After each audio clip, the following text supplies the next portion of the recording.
దివ్య బలి పూజ పఠనములు తపస్సు కాలపు 4వ వారము శనివారము. మొదటి పఠనము ఇర్మియా గ్రంథము 11వ అధ్యాయము 18 నుంచి 20 వచనముల వరకు. నా విరోధులు నా మీద పన్ను కుట్రలను ప్రభువు నాకు తెలియచేసెను. నా మటుకు నేను తనను తోలుకొని పోవు వారిని నమ్మి వధ్యస్థానమునకు వెళ్ళు గొర్రెపిల్లవలే నుంటిని. వారు నాపై కుట్రలు పన్నుచున్నారని నాకు తెలియదు. నా విరోధులు పుష్టిగా ఉన్నప్పుడే చెట్టును నరికివేయుదము, ఇతనిని నరలోకము నుండి తుడిచిపెట్టుదము, ఇక ఇతని పేరు కూడా వినిపింపకూడదని పలికిరి. నేనిట్లు మనవి చేసి తిని, సర్వశక్తిమంతుడవైన ప్రభు, నీవు న్యాయము తప్పని న్యాయాధిపతివి. నరుల హృదయమును మనస్సును పరిశీలించువాడవు. నేను నా వ్యాజ్యమును నీకు అప్పగించి తిని, నీవు నా విరోధులకు ప్రతీకారము చేయగా నేను చూతునుగాక. ఇది ప్రభువు వాక్కు. సర్వేశ్వరునికి వందనములు. ప్రత్యుత్తర గీతము కీర్తన 7. అందరూ, ప్రభువైన నా దేవా, నేను నిన్ను శరణు వేడుచున్నాను. ప్రభు, నేను నిన్ను శరణు వేడుచున్నాను. నన్ను వెన్నాడు శత్రువుల నుండి నన్ను రక్షింపుము. లేదేని వారు సింహము వలె నన్ను ఖండతుండెములు చీల్చి వేయుదురు. వారు నన్ను ఎత్తుకొని పోవుదురు. అప్పుడు నన్ను ఎవరు రక్షింపగలరు? అందరూ, ప్రభువైన నా దేవా, నేను నిన్ను శరణు వేడుచున్నాను. ప్రభు, నీవు సకల జాతులకు తీర్పు తీర్తువు. నా నీతికిని మంచితనమునకును తగినట్లుగా నాకు తీర్పు చెప్పుము. హృదయములను పరిశీలించు నీతిగల దేవా, దుష్టుల దౌర్జన్యమును తుదముట్టింపుము. నీతిమంతులను బహూకరింపుము.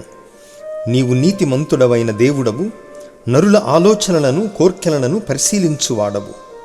అందరూ, ప్రభువైన నా దేవా, నేను నిన్ను శరణు వేడుచున్నాను.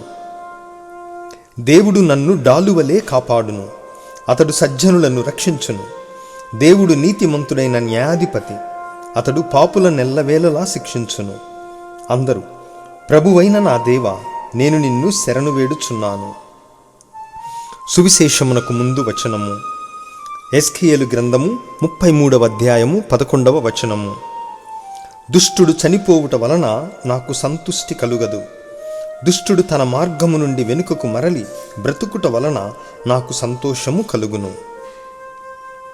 సువిశేష పఠనము పునీత యోహాను గారు రాసిన సువార్త 7వ అధ్యాయము 40 నుండి 53 వచనములు.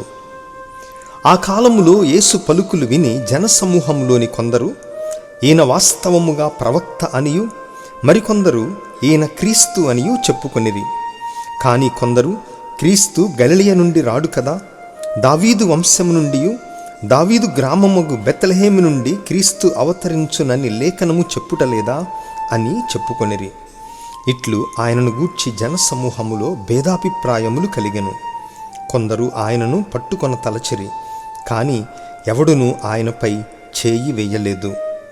అధికారులు ప్రధానార్చకుల యొద్దకు, పరిసయ్యుల యొద్దకు తిరిగి రాగా, మీరు ఆయనను ఎందుకు పట్టుకొని రాలేదు అని వారు ప్రశ్నించిరి.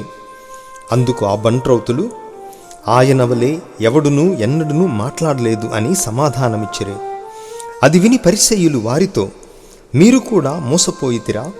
అధికారులలో గాని పరిసయ్యులలో గాని ఎవడునూ ఆయనను విశ్వసించలేదే? ఈ ప్రజలు ధర్మశాస్త్రమును ఎరుగరు, కనుక మీరు శాపగ్రస్తులు అని పలికిరి. అంతకు మునుపు ఆయన యొద్దకు వెళ్ళిన నికోదేము వారిలో ఒకడు. అతడు, మన ధర్మశాస్త్రము ప్రకారము మొదట ఒక వ్యక్తి చెప్పునది ఆలకింపక, అతడు ఏమి చేయునది తెలుసుకొనక అతనిపై తీర్పు తీర్చవచ్చునా అని వారిని ప్రశ్నించెను. అందుకు వారు, నీవును గలిలయుడవా? గలిలయ నుండి ఏ ప్రవక్తయు రాడు, పరిశీలించు చూడుము అని సమాధానమిచ్చిరి. అంతటా అందరూ తమ ఇండ్లకు వెళ్ళిపోయిరి. ఇది క్రీస్తు సువిశేషము. క్రీస్తువా, మీకు స్తుతి కలుగునుగాక.